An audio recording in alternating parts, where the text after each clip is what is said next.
하나님께서 오늘 주시는 말씀 민수기 15장 22절부터 41절입니다. 구약성경 221쪽입니다.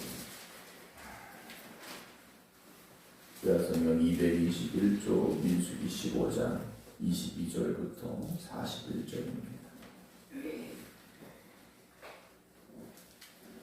너희가 그릇 범죄하여 여호와가 모세에게 말씀하신 이 모든 명령을 지키지 못하되 곧 여호와께서 모세를 통하여 너에게 명령한 모든 것을 여호와께서 명령한 날 이후부터 너희 대대에 지키지 못하여 회중이 부지 중에 범죄하였거든 온 회중은 수송아지 한 마리를 여호와께 향기로운 화제로 드리고 규례대로 소제와 전제를 드리고 순염소 한 마리를 속죄제로 드릴 것이라. 제사장이 이스라엘 자손의 온 회중을 위하여 속죄하면 그들이 사함을 받으리니 이는 그가 부지 중에 범죄함이며 또 부지 중에 범죄함으로 말미암아 헌물 곧 화제와 속죄제를 여호와께 드렸음이라. 이스라엘 자손의 온 회중과 그들 중에 거류하는 타국인도 사함을 받을 것은 온 백성이 부지 중에 범죄하였음이니라. 만일 한 사람이 부지 중에 범죄하면 1년 된 암염소로 속죄제를 드릴 것이요 제사장은 그 부지 중에 범죄한 사람이 부지 중에 여호와 앞에 범한 죄를 위하여 속죄하여 그 죄를 속할지니 그리하면 사함을 받으리라. 이스라엘 자손 중 본토 소생이든지 그들 중에 거류하는 타국인이든지 누구든 부지 중에 범죄한 자에 대한 법이 동일하거니와 본토인이든지 타국인이든지 고의로 무엇을 범하면 누구나 여호와를 비방하는 자니 그의 백성 중에서 끊어질 것이라. 그런 사람은 여호와의 말씀을 멸시하고 그의 명령을 파괴하였은즉 그의 죄악이 그의 자기에게로 돌아가서 온전히 끊어지리라. 이스라엘 자손이 광야에 거류할 때 안식일에 어떤 사람이 나무하는 것을 발견한지라. 그 나무하는 자를 발견한 자들이 그를 모세와 아론과 온 회중 앞으로 끌어왔으나 어떻게 처치하는지 지시하심을 받지 못한 고로 가두었더니 여호와께서 모세에게 이르시되 그 사람을 반드시 죽일지니 온 회중이 진영 밖에서 돌로 그를 칠지니라. 온 회중이 곧 그를 진영 밖으로 끌어내고 돌로 그를 쳐 죽여서 여호와께서 모세에게 명령하신 대로 하니라. 여호와께서 모세에게 말씀하여 이르시되 이스라엘 자손에게 명령하여 대대로 그들의 못단 귀의 술을 만들고 청색 끈을 그 귀의 술에 더하라. 이 술은 너희가 보고 여호와의 모든 계명을 기억하여 준행하고 너희를 방종하게 하는 자신의 마음과 눈의 욕심을 따라 음행하지 않게 하기 위함이라. 그리하여 너희가 내 모든 계명을 기억하고 행하면 너희의 하나님 앞에 거룩하리라. 나는 여호와 너희 하나님이라. 나는 너희의 하나님이 되려고 너희를 애굽 땅에서 인도해 내었느니라. 나는 여호와 너희의 하나님이니라. 아멘. 할렐루야. 이스라엘 백성들이 하나님의 은혜 가운데 출애굽을 했고 또 광야의 삶을 살아가고 있는데요. 하나님께서 오늘 이스라엘 백성들에게 죄를 지었을 때에는 어떻게 해야 되는가에 대한 말씀을 주고 계십니다. 죄를 짓는다. 죄는 그게 자기가 알면서도 지은 죄가 있고 또 뜻하지 않게 또 모르는 중에 짓는 그런 죄도 있습니다. 물론 알고 지은 죄가 훨씬 더 큰 죄라고 말할 수 있겠죠. 그러나 모르고 지었다고 해도 결국 죄는 죄라는 겁니다. 그래서 죄를 지은 경우에 어떻게 해야 되느냐? 죄라는 것이 왜 문제입니까? 물론 다른 사람에게 피해를 입힌 것도 문제겠지만 죄의 가장 큰 문제는 하나님과의 관계를 우리가 깨뜨린 것이다 하는 것을 오늘 하나님께서 이스라엘 백성들에게 말씀해 주고 계시다라는 거죠. 왜냐하면 31절 보게 되면 여호와의 말씀을 멸시하고 그의 명령을 파괴했다라는 표현을 쓰고 계십니다. 죄라는 것은 하나님과의 관계를 깨뜨린 것이죠. 누가 깨뜨린 겁니까? 죄를 지은 우리가 깨뜨린 겁니다. 그럼 어떻게 해야 되겠는가? 우리가 뭐 간단히 말하면 회개해야 되겠죠. 죄에 대한 회개를 해야 됩니다. 그런데 그냥 회개가 아니라 죄에 대한 값을 치러라 말씀을 하고 계시다라는 거죠. 죄에 대한 값을 치러야 되는데 죄의 값은 무엇입니까? 사망이죠. 그래서 제물을 잡아 죽여서 하나님 앞에 제물로 드려야 되는 과정을 오늘 말씀해 주고 계십니다. 오늘 22절 보면 너희가 그릇 범죄하여 여호와가 모세에게 말씀하신 이 모든 명령을 지키지 못하되, 하나님께서는요 이스라엘 백성들이 연약함을 알고 계시죠. 그리고 우리도 똑같이 연약합니다. 그래서 하나님 말씀대로 우리가 온전하게 살 수 있느냐? 못 삽니다. 우리가 100% 하나님의 말씀에 완벽하게 순종하고 그 말씀에서 한치 오차도 없이 벗어나지 않고 정말 그 말씀을 목숨같이 여기면서 살고 있느냐? 그렇지 못하다라는 거죠. 하나님께서도 알고 계시죠. 그렇기 때문에 23절에 여호와께서 모세를 통하여 너희에게 명령한 모든 것을 여호와께서 명령한 날 이후부터 너희 대대에 지키지 못하되 하시면서 부지 중에 범죄한 것과 또 알면서도 죄를 지은 것, 이 모든 것에 대하여서 그들이 어떻게 하나님 앞에 회개함으로 예배 드려야 하는가 말씀해 주고 계셔요. 수송아지나 또 암송아지나 제물이 필요하다라는 거죠. 결국 그 죄값을 계속해서 치워나가고 있었지만 또다시 범죄하고 또다시 다른 제물이 필요하고 또다시 제사 드려야 되고 이것이 계속해서 반복되어져 내려오고 있었다라는 거죠. 그렇지만 이스라엘 백성들이 어떻게 합니까? 점점 더 큰 죄악을 범하고 말았지 않습니까? 가나안 땅에 들어가서는 우상을 섬겼고요. 예루살렘 성전을 거룩하게 구별하여 하나님께서 주셨음에도 불구하고 그 성전에 우상들을 갖다 놓기도 했고요. 결국 어떻게 되었느냐? 예수님께서 십자가를 통하여 당신의 몸을 내어주심으로 말미암아 우리의 죄를 대속하여 주시는 십자가에까지 이르게 되었다라는 거죠. 오늘 저와 여러분들은 그 십자가의 은혜 가운데 살고 있는 사람들입니다. 우리가 그걸 잊지 말아야 된다는 거죠.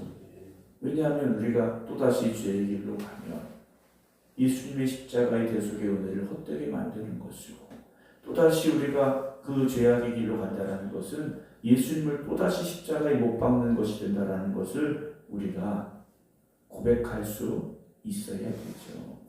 만약에 우리가 죄를 지어서 내 손이 죄를 지어서 내 손을 잘라내야 된다. 그래야 우리가 천국 간다 하면 어떻게 되겠습니까?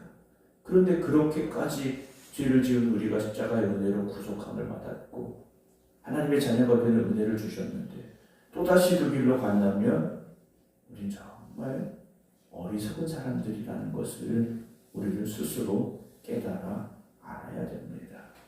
죄는 누가 대신해서 죄값을 치러줄 수 있는 것이 아니지 않습니까?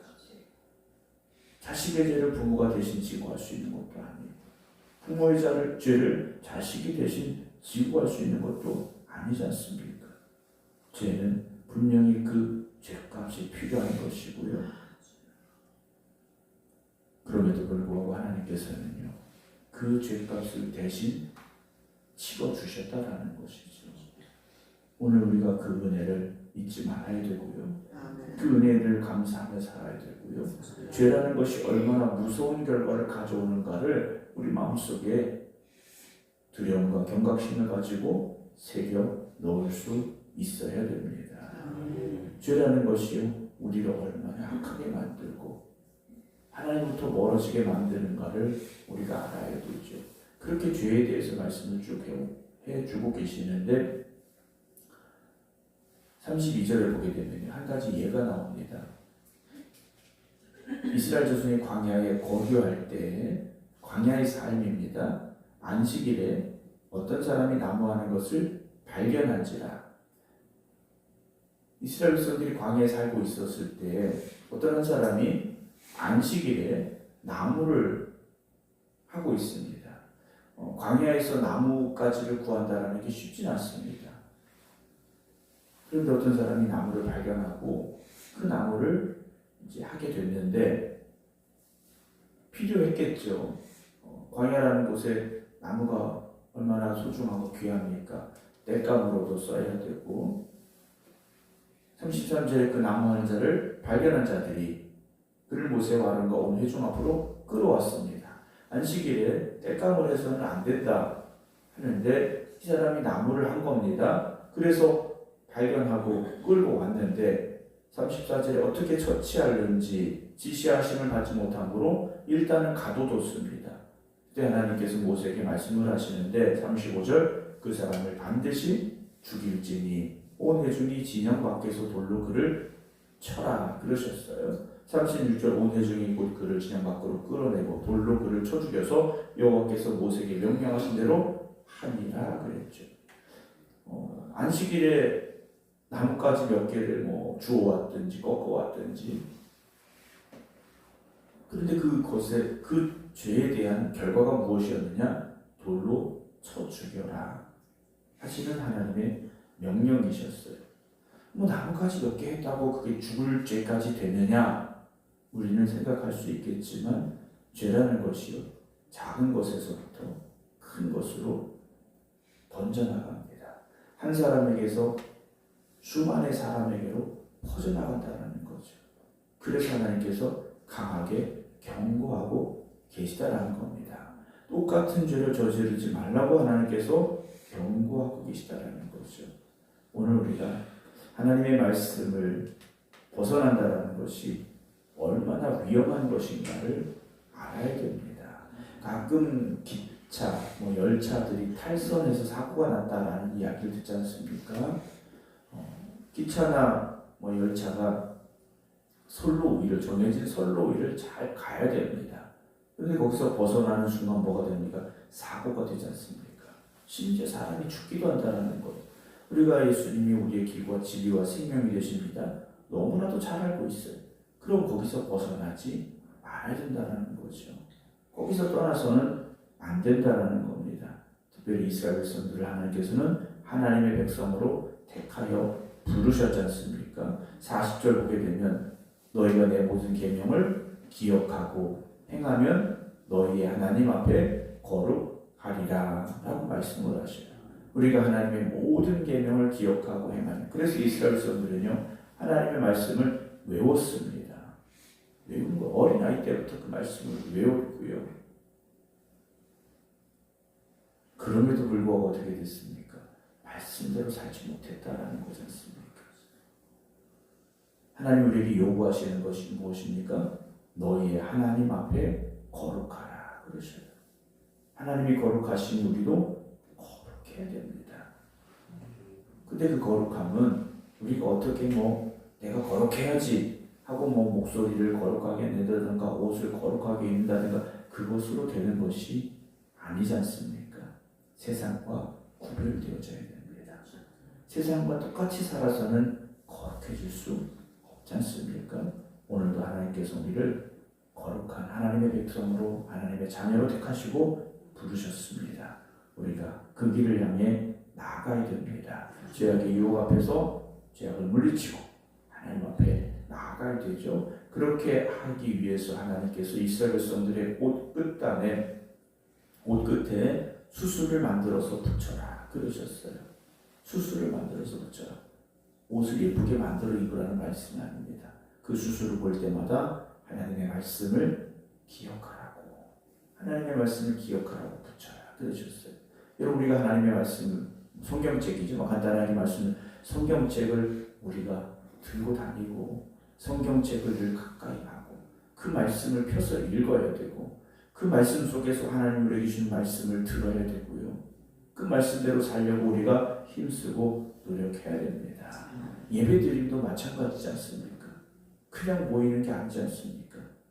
사랑하는 성도 여러분, 오늘도 세상 풍조에 흔들리지 아니하고 휩쓸리지 아니하고 하나님의 말씀만 붙잡고 하나님의 그 거룩하심을 바라보며 하나님의 거룩한 백성으로 살아가는 저와 여러분들이 되기를 주님의 이름으로 축원합니다. 그래서 오늘도 하나님 앞에 한 걸음 더 가까이 가까이 나아갑니다. 하나님의 그 거룩하심 앞에 나아갑니다. 하나님의 말씀만 의지하겠습니다. 고백하며 나아갈 수 있는 우리 모두가 되기를 주님의 이름으로 축원합니다. 기도하겠습니다. 감사함으로 예물을 드립니다. 김효 권사님 믿음으로 감사함으로 하나님 앞에 드리오니 하나님 기쁘게 받아 주시옵시고 날마다 그의 삶과 그의 가정이 복되게 하시고 그를 강건하게 하여 주시옵소서. 오늘도 주 앞에 나와 또 각자의 기도의 자리에서 하나님의 말씀 듣고 또 결단하며 기도드리는 이들을 주님 붙잡아 주시옵소서. 세상 풍조에 휩쓸리지 아니하게 하시고 하나님의 말씀만 붙잡고 하나님의 그 거룩하심을 향하여 나아가는 하나님의 자녀들 되게 하여 주시옵소서. 오늘도 이 성전을 축복하시고 이 성전에 나와 예배드리는 이들을 기억하여 주시옵소서. 오직 하나님이 영광 받으시는 우리 생극교회 되게 하여 주시옵소서. 오늘도 깨어 기도드리는 이들의 간절한 부르짖음에 주님 응답하여 주시옵소서. 저들이 간구하고 소망하는 바에 하나님 역사하여 주시옵시고 저들의 아픔과 저들의 고통이 치료되게 하여 주시옵시고 날마다 기쁨과 감사함으로 하나님과 동행하며 살아갈 수 있는 하나님의 백성들이 되게 하여 주시옵소서. 이제는 우리 주 예수 그리스도의 은혜와 아버지 하나님의 무한하신 사랑하심과 성령님의 감동 감화 교통 역사하심이 오늘 하나님의 그 거룩하심을 향하여 나아갑니다. 고백하며 기도드리는 모든 성도들 위해 이제부터 영원토록 함께 하시기를 간절히 축원하옵나이다. 아멘.